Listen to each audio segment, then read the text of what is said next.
Hi, I'm Sean Lee with Idea Engineering, and today we're going to be showing you how to use the Igaging 0 to 1 inch electric indicator with adjustable magnetic base on it. And here it is. Let's open it up. Got instructions, of course. It comes with two 2032 batteries and the actual indicator and the magnetic base. So first thing you notice, the indicator won't turn on because there's no battery in it. We don't ship it with the battery since the battery will be dead by the time it arrives to you. So the first thing you want to do is pull the cover off the side here. You do that by pressing these two together and removing this insert. Then take one of the batteries provided, and you'll see inside the cover that it says plus. If you look on the battery, it says plus on the top. Put the plus down and push it in there. It should stay so it won't fall out. And then simply slide it back in. Now it'll seem to go in upside down like this. Okay, and then once it snaps in place, you'll see the digits come up. Okay, so now you've got that working. We'll go on and set this up. I've got an anvil here I just took from the garage. And we're going to measure something simple as the difference between the height of this peanut butter jar and the jelly jar here. So if you're going to measure this normally, you could take a ruler and try to measure that, but that's not very accurate. So we want to accurately measure the difference between the center of this jar and the center of that jar. So how do we do that? Okay. Well, the first thing we want to do is take the magnetic mount and put it on the anvil here. Now, at first, if I put it on just like this, it won't stick. But you turn the switch to on, and now I can't even get it off. Okay, so it's well stuck.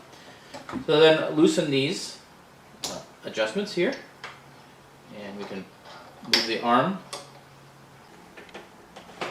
Okay, so now we're going to set up this arm. We want it to move it above the shorter jar, and I can do that by loosening this knob here. You can do that here. And that allows me to adjust this way. It also allows me to move the arm up or down. But you also have this knob here, which can adjust the whole arm up or down with very fine movement. It simply pinches this together and apart. And out here on this axis, you have, of course, this knob, which will loosen this, so you can rotate that way. And then this knob here, which tightens down the instrument on the armature.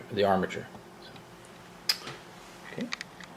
Now, how do we attach this device to the armature? So, what you want to do is you look on the back here. You'll see this little attachment point, and you have to unscrew this.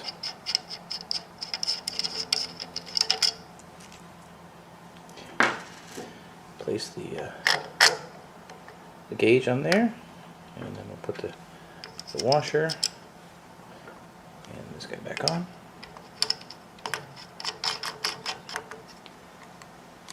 Well, not too tight.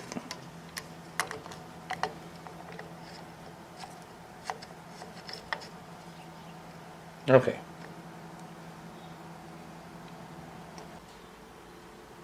Okay, so now that I've got the base attached to the anvil here, and I have it on, it makes it immovable. I can simply adjust this so that it's setting down on the top of the grape juice or grape jelly lid there, and you'll see that it has the number 1 point whatever there. So I'm going to zero that out and try not to apply any pressure. Okay, so it'll stay at 0. All right, and then to measure the difference, I'm going to remove the jelly jar and put the peanut butter jar in its place. Okay, and to do that, I simply will pull up on this, remove the jar, and then I'll slide this in its place and let it back down. And I'll show you that as I do it here. Okay, so to remove the jelly jar, I'm not going to just yank it out. You can actually pull up here and then remove the jar. Pull this all the way up. And it doesn't quite fit under there, so I'm going to angle the jar a little bit. Okay, and then I can let go. And we see that the difference is 23.45 millimeters between the two jars. Now if we wanted to confirm, see how accurate our setup here, which is not very accurate because I have it stacked on boxes. Obviously you want to have a stable surface to do this on. But you can measure the difference between any two things like this. So I'm going to take this back off, and then I'll put the jelly jar back on. And we're at 0.04 millimeters. So that's fairly accurate between the two. I just swapped them back, and there's only 0.04 of a millimeter difference between the two measurements. So I'm pretty confident in that measurement. But again, if you had a solid surface here, and this is obviously solid, that would make a difference. So now we have this type, which is two solid bars, but we also have the flex type. So if you're attaching to something that's not solid like this, or doesn't have a flat surface, you can use this guy, which will attach to any kind of surface that has flexible metal rods here that are actually magnetized. So you can stick this on the side of a pipe, or on the side of this, whatever you want to. And it has a flexible arm, so you can reach more positions and actually reach farther away. So I may not have to have this whole stack of boxes, maybe half that, to do this on the anvil. And this comes in digital, just like this one does, or all of these come with an analog gauge as well. So if you prefer analog, then we have that. And this one happens to be coolant proof, so you can use it in fairly hostile environments. And so you have your choice of analog or digital, whichever you prefer. That's it for now. Thank you, and have a great day.